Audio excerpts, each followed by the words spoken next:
Hi, friends. Welcome. So, this is Pastor Jenny, Coach Jenny McIntyre, and this is my second day where I want to give you guys an update. As I told you, I'm going to be following this trial, so I figured out why not share with you guys in the process. As you guys know, I'm a former practicing attorney, a life and executive coach, an author, a speaker, a pastor. And so hopefully I can bring a little bit of that, a different perspective to the reporting. You guys like my earrings, like butterflies? All right, very good. Let's get to it. Today's day 2 of the Lori Vallow trial. As you guys know, there are no cameras, not even court TV cameras in the courtroom. And so a lot of the information that we're getting are for individuals that are attending, and they are not even allowed inside the trial room. They are in an what they call like an overflow room where there are cameras. There has been a great dilemma with the sketch artists because they're saying that the sketches don't look anything like Lori, and they're absolutely right, which I find interesting because her attorneys they got their attorneys right. Like the attorneys actually look like their attorneys, but the Lori drawing is not very good. But going to the actual content, today was a lot of continuation. As you guys know, yesterday they had narrowed the selection to 17 jurors, which was pretty remarkable considering how popular this case is, how well spread out this case is, both locally and nationally and even internationally. Today, they added 8 more. So now we are up to 25 out of the 42 jurors that they need to stop the voir dire process. And once they reach those 42 jurors, then both the defense and the prosecution will have the opportunity to have 12 strikes with no justification, just 12 strikes. That will bring down the jury pool to 18, 12 of whom will be the regular jurors and 6 will be alternate jurors. As I told you yesterday, it cannot be overemphasized the importance of the alternate jurors. In a recent case like the one of Alex Mordo, they were down to 1 when there was a verdict. And so it's extremely important that the alternate jurors are as important. I thought it was very interesting. There was a lot of conversation today about jurors that had heard about Lost Kids in Paradise. And as you guys can see by my thumbnail, I called this little episode Lost Paradise because some of jurors were talking about how they had seen pictures of a couple in Hawaii. And yes, talk about being deceived and deluded.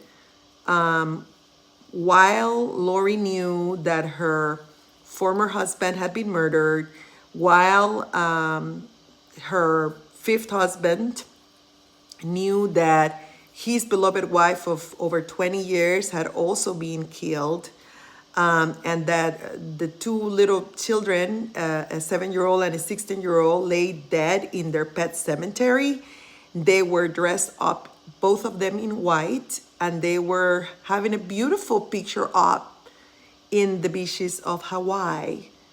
And it only takes a minute to take a look at those pictures, and it's almost incredible to believe that they knew all these people were dead and they were still happy, dressing white, celebrating. Mental illness is a horrible thing, as is religion fanaticism. And I believe that both things combine in this case to bring lethal results. I wonder, because obviously Charles Vallow, Lori's 4th husband, was desperate. He was reaching out to police, and Lori managed to present a very normal facade and convince the police that there was nothing wrong with her, when in reality he would be dead just a few days later, and eventually it would be her kid's turn. It's just very, very sad. And it just comes to show us that if we see something, we need to say something. And if we are not heard the first time, we need to insist and insist and insist, because only God knows if there had been more insistence and more intervention, if those two little children would be alive. Larry and Kate Wilcox are not yet in town. They will arrive tomorrow. The judge has not made a final decision yet on whether they are considered victims. Remember, the reason this is important is because if they are victims, although they are going to testify, they can be in the courtroom during the whole proceedings, right? If they are not victims, then that means that they can only be in the courtroom when they are going to testify, and then they cannot be there for any of the rest of the proceedings. I find that is very cruel, and I cannot believe that Lori Vallow's attorneys are asking for that, considering that this is literally JJ's actual grandmother. And what they're doing is they're saying that she's not really the real grandmother because the biological parent of the kid, who is Mrs. Wilcox's son, gave up his paternal rights and passed them over to Lori and to Charles Vallow. Talk about technicalities. And although I believe that the record needs to be clean and clear and crisp to allow overturns on appeal, I believe that common sense should apply in this situation. And I certainly hope that the judge will use common sense in making a determination about this. He still has not made a final decision. As soon as I hear about it, I will let you guys know. Well, Lori Vallow is very, very close to having 42 jurors ready, and then she will be ready to be judged by 12 peers.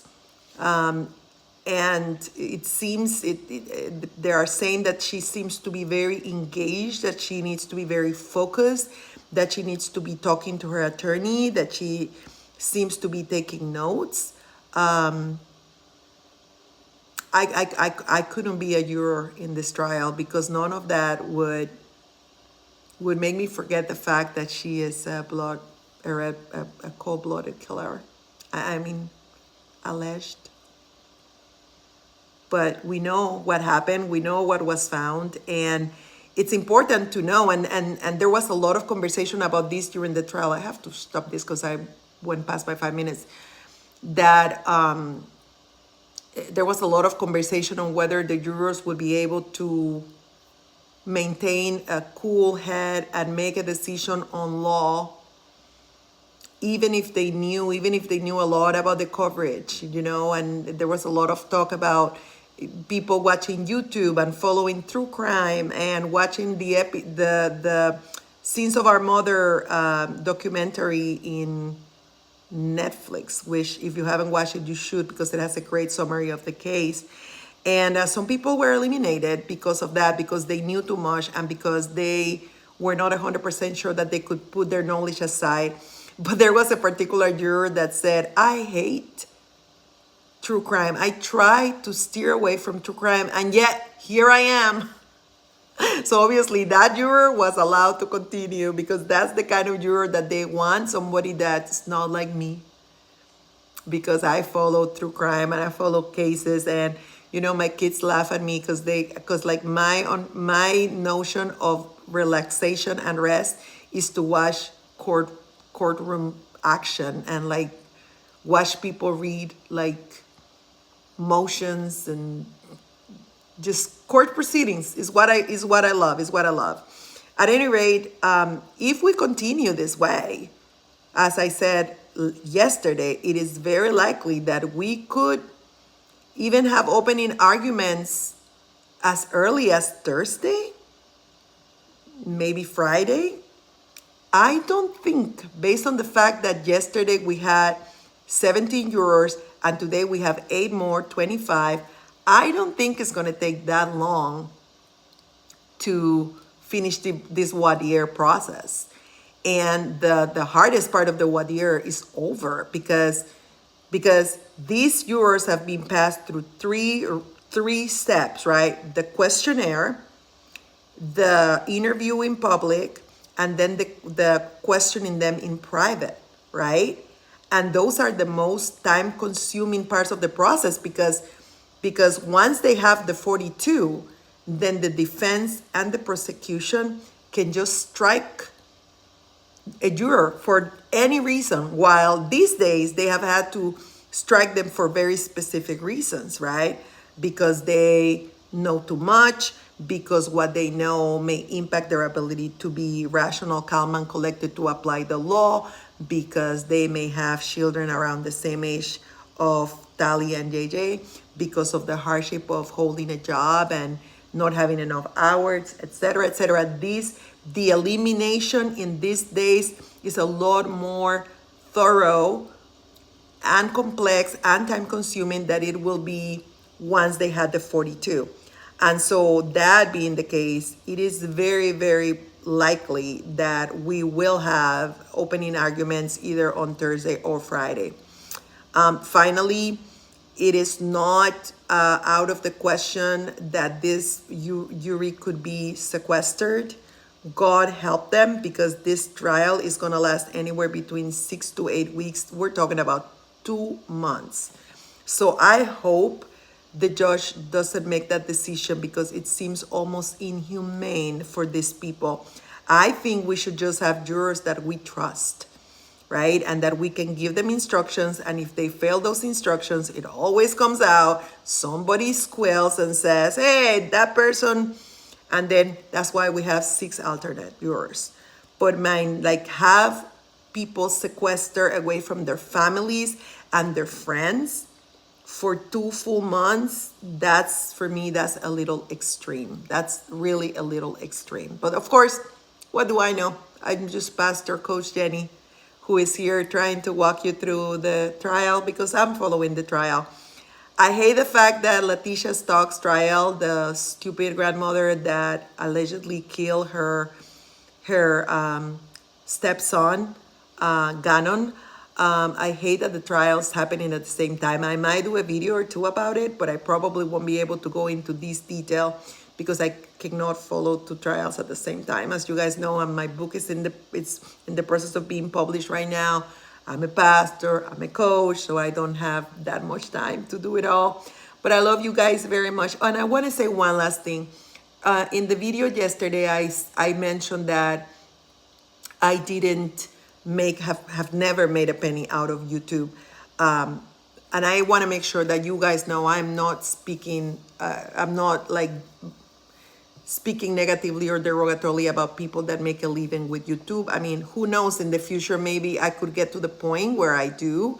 And I don't think there's anything wrong with that. I was just mentioning it in terms of, I'm not going to make my videos really long, because I'm not depending on YouTube to pay me. And sometimes when that's all you've got, when you don't have any other source of income, then you maintain your videos like really long and convoluted so that you get more clicks and you get more minutes and you can get more money. That is all I was trying to say.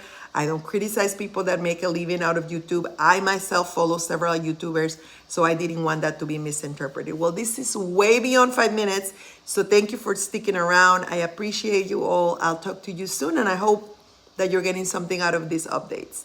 Thank you, and I'll see you tomorrow for day 3 of the Vallow trial. Have a good one. Good night.